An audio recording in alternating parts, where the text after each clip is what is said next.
जय हिंद फ्रेंड्स, आप लोग का स्वागत है एसके गाइड ऑनलाइन प्लेटफॉर्म पे। तो हम लोग पिछले सेशन में बात कर रहे थे रासायनिक अभिक्रिया का वेग के बारे में, ठीक ना।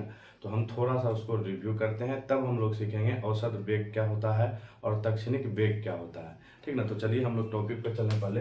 तो हम लोग कल जो है पिछले सेशन में अभिक्रिया का वेग का बात कर रहे थे। तो हम लोग अभिक्रिया का वेग को दो तरीका से ज्ञात कर सकते हैं। दो तरीका से ज्ञात कर सकते हैं। जैसे कि आपको बताए थे, पहला हम लोग जो है ज्ञात कर सकते हैं अभिकारक की सांद्रता में जो परिवर्तन होता है उनके माध्यम से, और आपको दूसरा बताए थे कि जो प्रतिफल की सांद्रता में परिवर्तन आएगा उनके माध्यम से। जैसे कि कल हम एक एग्जाम्पल लिए होंगे, आपको समझाए होंगे कि आर बदलता है किस में, पी में। ये मेरा आर क्या था, अभिकारक था, और ये मेरा पी क्या था, प्रतिफल था, ठीक ना। तो हम आपको एक एग्जांपल के माध्यम से समझा रहे होंगे कि हम मान लेते हैं कि अभिकारक का सांद्रता 20 है, तो अभी रासायनिक अभिक्रिया प्रारंभ नहीं किए हैं। तो इस समय जो मेरा समय बीत रहा होगा, समय कितना होगा, तो 0 होगा। जब रासायनिक अभिक्रिया अभी प्रारंभ नहीं किए हैं तो समय कितना होगा, 0 होगा। तो अब जैसे ही अभी रासायनिक अभिक्रिया प्रारंभ नहीं किए हैं तो प्रतिफल भी मेरा क्या होगा, 0 होगा। कोई अभिकारक की सांद्रता में परिवर्तन अभी नहीं होगा। लेकिन जैसे ही हम लोग रासायनिक अभिक्रिया को प्रारंभ करेंगे वैसे ही मेरा अभिकारक की सांद्रता में धीरे धीरे परिवर्तन आना प्रारंभ हो जाएगा। जैसे कि हम लोग मान लेते हैं कि रासायनिक अभिक्रिया आप प्रारंभ करते हैं और 1 सेकंड बीत चुका है, तो अब मेरा ये जो आप सांद्रता 20 देख रहे हैं ये घट के 15 हो जाएगा, और ये जो 5 यहाँ पे घटा वो 8 किधर हो जाएगा, वृद्धि किधर हो जाएगा, प्रतिफल के तरफ, ठीक ना। तो इसी प्रकार से अगर हम लोग t 2 सेकंड लें तो इस समय आपका जो सांद्रता अभिकारक का रहेगा वह 10 रहेगा, और 5 इधर जुड़ जाएगा तो कितना, इधर भी 10 हो जाएगा। तो इसी प्रकार से अगर हम लोग t फिर बात करें 3 सेकंड पे, तो ये मेरा जो अभिकारक का सांद्रता कितना हो जाएगा, 5 हो जाएगा, और इधर 15 हो जाएगा। अगर हम लोग फिर बात किए होंगे कि 4 सेकंड पे अगर हम लोग टाइम लेते हैं, देखते हैं, तो मेरा अभिकारक का सांद्रता जो है वह 0 हो जाता है, और ये पूर्णतः बदल जाता है प्रतिफल के सांद्रता में। तो अब यहाँ पे जाके मेरा रासायनिक अभिक्रिया अब संपन्न हो गया। तो हम अब यही बता रहे थे कि अब हम लोग कैसे ज्ञात करेंगे कि ये जो सांद्रता में परिवर्तन आ रहा है हम लोग कैसे ज्ञात कर सकते हैं कि इसका वेग किस प्रकार से परिवर्तित हुआ या कैसे सांद्रता में परिवर्तन आया। तो हम आपको बताएं कि एक फॉर्मूला होता है, हम लोग जो है दो तरीका से ज्ञात कर सकते हैं। जैसे अभिकारक के लिए बात करें तो हम लोग इसके लिए बताए होंगे कि जो वेग हमको लेना होता है अभिक्रिया का, हम लिखते हैं अभिकारक के सांद्रता में कमी, अब बटे हम बताएंगे कि यह जो कमी आ रहा है उसमें कितना समय लगा, तो लगा समय। और इसी को हम आगे लेके चले होंगे तो लिखे होंगे R2 माइनस R1 अब बते T2 माइनस T1। तो इस प्रकार से हम लोग ज्ञात कर सकते हैं। तो अब या अगर प्रतिफल के रूप में अगर हमको ज्ञात करना होता तो क्या करते हैं, तो हम लोग प्रतिफल के रूप में किस प्रकार से ज्ञात कर सकते हैं वो भी देख सकते हैं। तो प्रतिफल का भी एक फॉर्मूला आपको लिखाएंगे कि प्रतिफल की सांद्रता, तो हम लिखाएंगे कि इसमें भी वेग बराबर होता है प्रतिफल की सांद्रता में वृद्धि जो रहा है, और ये वृद्धि जो इसकी सांद्रता में हो रहा है उसमें कितना समय लगा है, तो लगा समय भाग दे देंगे। या इसको हम लोग लिख सकते हैं कि सांद्रता P2 माइनस सांद्रता P1 बटे लिख देंगे T2 माइनस T1, ठीक ना। तो और हम लोग जो है यहाँ पे इसको और आगे लेके चले होंगे तो लिखे होंगे कि डेल्टा R बटे डेल्टा T।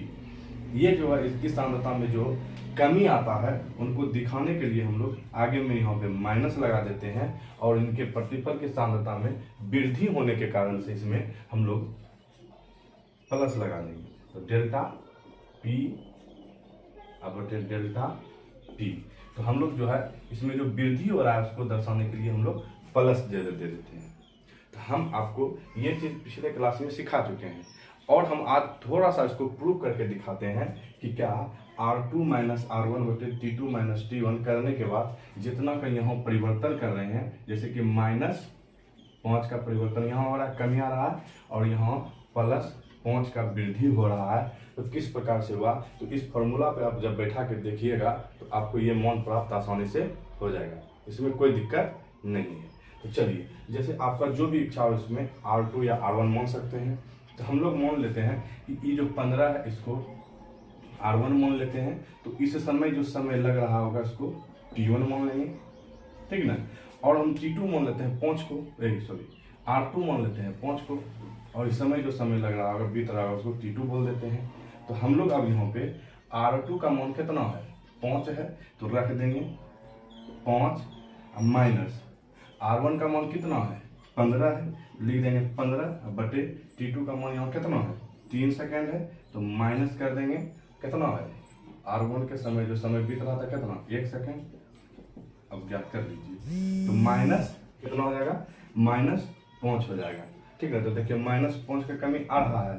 तो हम लोग सब जानते हैं कि अगर ऋणात्मक में जो मेरा वेग होता है वह ऋणात्मक कभी नहीं होता है, उसको दिखाने के लिए हम लोग क्या करते हैं, फॉर्मूला में -5 प्राप्त हो। तो हम लोग सब जानते हैं कि अगर जो मेरा वेग होता है वह ऋणात्मक नहीं होता, उसको ऋणात्मक दर्शाने के लिए हम लोग क्या करते हैं, उसमें माइनस लगा देते हैं, ठीक ना। तो जैसे ही माइनस लगाएंगे तो ये क्या आ जाएगा, प्लस में आ जाएगा, जैसे कि फॉर्मूला में लगाए थे माइनस, तो माइनस लगा दीजिए आगे में, तो क्या आ जाएगा, प्लस माइनस माइनस प्लस होता है, 5 आ गया वेग। इतना का ही सांद्रता में कमी आ रहा है, किसमें, अभिकारक में। अब इतना ही वृद्धि होगा, +5 का ही वृद्धि होगा प्रतिफल में। तो आप मान लीजिए आपको जिसको मानना है, मान लेते हैं हम 5 को P1 है और इसको P2 मान लेते हैं, ठीक ना। तो इस समय जो लग रहा है इसको T1 बोल देंगे और इस समय जो समय लगेगा उसको T2 बोल देंगे। तो इसके सीधे में जो समय बीत रहा था T2 कितना हो जाएगा, T2 3 हो जाएगा, और T1 आपका कितना हो जाएगा, इस समय देखिए जो आपका परिवर्तन हुआ 1 हो जाएगा, T1 आपका 1। साथ ही साथ आप यहाँ पे देख सकते हैं, लिख सकते हैं कि P1 का मान आपका कितना है, 5 है, और P2 का मान आपका कितना है, 15 है। तो आप एडजस्ट कर दीजिए फॉर्मूला में। तो हम लोग फॉर्मूला क्या है, P2 माइनस P1। तो हम लोग P2 कितना है, 15 है, और माइनस P1 का मान 5 है, लिख दीजिए इसको। और उसके बाद जो है 3 माइनस 1, समय जो परिवर्तन हो रहा है, तो चलिए 10/2 आ गया, +5। तो +5 का इसमें वृद्धि हो रहा है और इसमें +5 का कमी आ रहा है, ठीक ना, -5 का कमी आ रहा है। तो इसी प्रकार से हम लोग जो है इसका वेग, हम लोग अभिक्रिया का वेग को हम लोग ज्ञात कर सकते हैं। अब हम लोग चलते हैं कि औसत वेग किसको बोलेंगे, ठीक ना। तो वह एक प्रकार का, यही जो अभी हम लोग जो वेग ज्ञात कर रहे हैं इसी को हम लोग औसत वेग बोल देंगे, ठीक ना। तो अगर हम लोग मान लें, एक ग्राफ के माध्यम से समझें, इसको लिख सकते हैं। अब टॉपिक पहले दे देना है,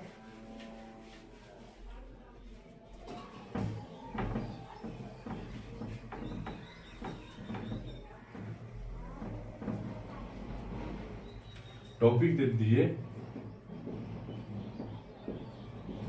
औसत वेग। जैसे ही आप औसत वेग को समझने का कोशिश कीजिएगा, तो अब जो है औसत वेग हम किसको बोल देंगे, इसका ग्राफ भी देखेंगे अभी। तो औसत वेग हम लोग किसको बोलेंगे, तो औसत वेग जो है, जो रासायनिक अभिक्रिया हो रहा है उसमें जो अभिकारक और प्रतिफल के सांद्रता में जो परिवर्तन होता है, उन्हीं में हम लोग जो है भाग दे देंगे, समय से जो लग रहा है समय, उनसे भाग दे देंगे, तो जो हमको प्राप्त होगा उसी को हम लोग औसत वेग बोलते हैं। तो पहले थोड़ा सा इसका डिफिनेशन टाइप पर लिख लेते हैं, उसके बाद तब फिर हम लोग आगे चलते हैं। पहले इसको थोड़ा सा डिफाइन करते हैं, लिख सकते हैं किसी भी रासायनिक अभिक्रिया होने पर अभिकारक की या प्रतिफल की सांद्रता में हुए परिवर्तन में समय से भाग देने पर जो प्राप्त होता है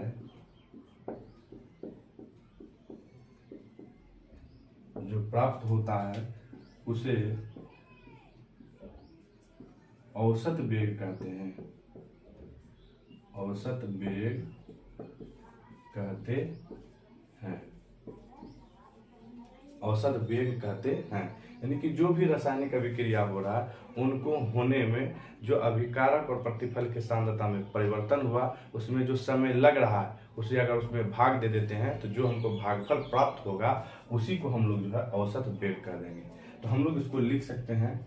अगर लिखने का होगा तो फॉर्मूला क्या हो जाएगा, औसत वेग बराबर हो जाएगा कि माइनस लगा देंगे और उसके बाद माइनस डेल्टा आर बटे डेल्टा टी।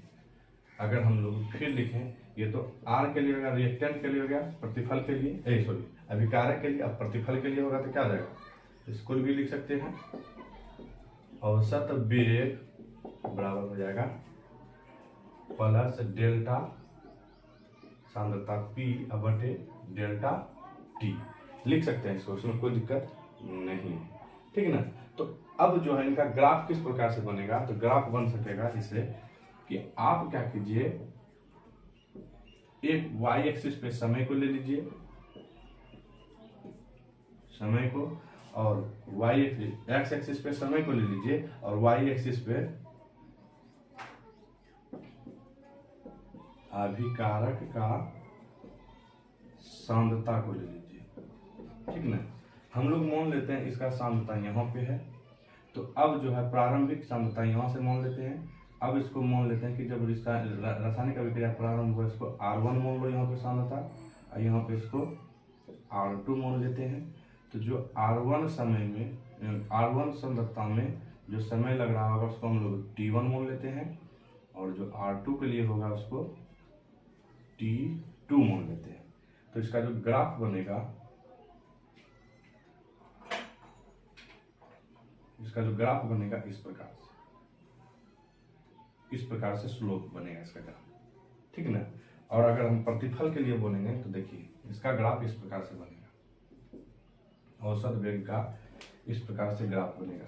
यहाँ पे जो t होगा आपका 0 होगा, यहाँ पे भी जो t होगा वो 0 होगा।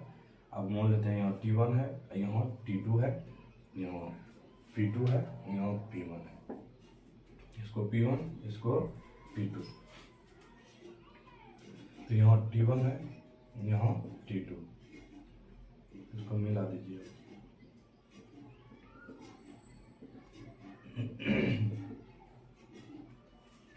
जो ग्राफ बनेगा इसका इस प्रकार से, ठीक ना। तो यही ग्राफ है, ये प्रतिफल का सांद्रता है,